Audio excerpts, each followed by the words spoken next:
Hello and welcome to this Power BI video. In this video, we are going to use direct query to connect to the database and try to take out some data, and we are going to see how Power BI does with direct query, how it takes the data, how we are going to create some formulas, and especially I need some row level formulas, and that's why I opened my SQL Server Management Studio. So let us see what tables I have. So I have this table which is basically customer, geography, item and sales. Very similar data which I am using for my other Excel based Power BI demos. And what I've done is just to have on the same page, because I'm going to do some row level calculations, and this is some of the questions which you guys have. So what I've done here is that basically I don't have gross sales there. So if you look at this table, which is my sales table, you don't have a gross sales, you only have a quantity, price and cost. So gross sales is quantity into price, and then I have this. I don't even have discount here available here, and for discount I need first of all gross sales, and then I need to multiply it by discount percentage and divide it by 100, and that's how I'm going to get the discount what I'm giving. And then I have this cogs, and then this is what my net is. I have calculated by subtracting the discount from 100, and this is my sum of the quantity. So what we are going to do is, when we are going to do it in Power BI, we are going to validate this. So this is what there. I'm already ready with one of my file with the theme loaded. I have this black background theme which I wanted, which I'm using these days. So now what we are going to do is we are going to say data, and I have directly option of SQL Server. Otherwise you can go to get data and you can say more, and from here you will get a list of databases, and then you can search SQL Server database. I'm going to connect with the SQL Server database, and I say connect, and it is going to ask. So what I have here is information about my SQL Server database. I saved it. I have a Windows authentication, so I don't need anything other than this. So I have taken this one, and my database is Canarica, and I'm going to work with direct query, and other options right now I'm going to leave it. And so let's say okay.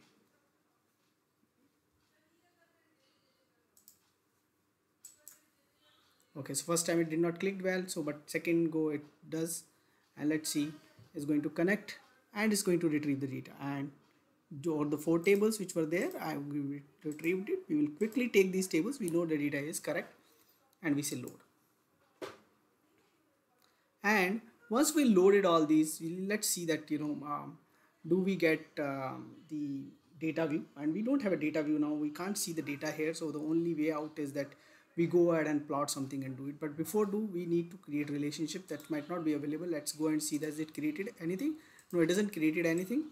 So what we are going to do here is we are going to go and create those relationships, and I do think there is a renaming required out here. So first of all, my sales is my center table, so I put it into the center, and then I have this city ID which I can simply join with my city ID from customer. Okay, so it is showing city ID and city ID and one-to-many relationship, correct? That's what I wanted. Then I have my customer ID. I have my customer ID here again, same relationship, one-to-many. Very good, I wanted this. And then I need this item ID. Item ID is visible here, and I have this item ID and item ID, it's all visible. Done here. I need a renaming out here, but I'm doubtful that it's allowing me to. Yes. Okay, and then few more things you can do here is you can look at these properties, and if you click on this table, it do allow you to choose a key column. And this is what few of you ask, where is the key? So in the case of customer, we have this customer ID as key, and in the case of geography, we have this city ID as key. In the case of item, we have this item ID as the key. Okay, we clicked on item ID. We have to click on here, and if you want, you can provide some description which will be visible, but right now these are the things which we need. We go back here and we try to plot it. So first of all, we'll take this smaller dimension which is in item, and we have this category. So we take this category, it's going to create a visual for us, and this we want this visual we would like take. So first of all, let's take the quantity, and then we'll go ahead and create some measures. So we drag the quantity out here, and we'll get a number 49,119,913, and we go ahead and look at it here. Okay, so this is the number which we have. Okay, so that's the correct number. So now what we have to do is we have to go back and create the measure. So now let's try the gross sales.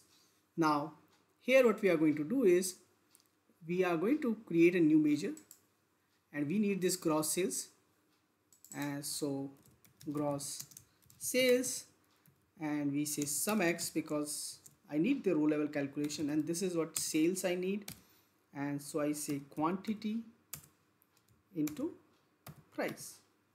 Okay, and if it's not sum of quantity into sum of price, because that's going to be wrong, and then so what we are going to call is, we are going to call it gross sales measure, so M, because in next video we are going to discuss how different ways we can get it, and then let's drag it here. Okay, so we got some 10 million data out here. Go back to this one and see, yes, this is the same number we are getting there. Okay, pretty good. Let's calculate discount also, and then we are going to calculate the net sales also. So I'm going to say another new measure out here, and discount I want, and again I'm going to call it discount M, because that's what we are going to do. In another video we are going to cover the other ways. So again we are going to use Sumx, and this row level calculations are pretty costly, so try to avoid whenever you don't need them. So we go and say okay, sales, and then we say okay, what is that? This again I need a gross sales because we don't have gross sales, and I don't want that calculation again. So I say quantity, and then I say price, then I say star, and I'm going to start with parenthesis, and I'm going to say discount, and my discount is basically absolute number, it's not the percentage, so I have to say discount, and I'll divide it by 100. I could have actually divided later also, and this is the number I need, and so this is discount M, and I can drag it here, and let's see. Okay, this number I want not here, I wanted it to be part of this visual. Okay, so some big number is coming. Let's go ahead and validate. Yes, this is the number which we needed, and in fact this is the number which is coming out here. Very good. So now we need net sales, and now we can actually create a measure here. We don't need to do all those stuff and do it again. So simple measure we are going to create for the net sales, and the measure is net sales. Net sales M we are going to call it, and then we are going to say okay, we have this gross sales M minus discount, and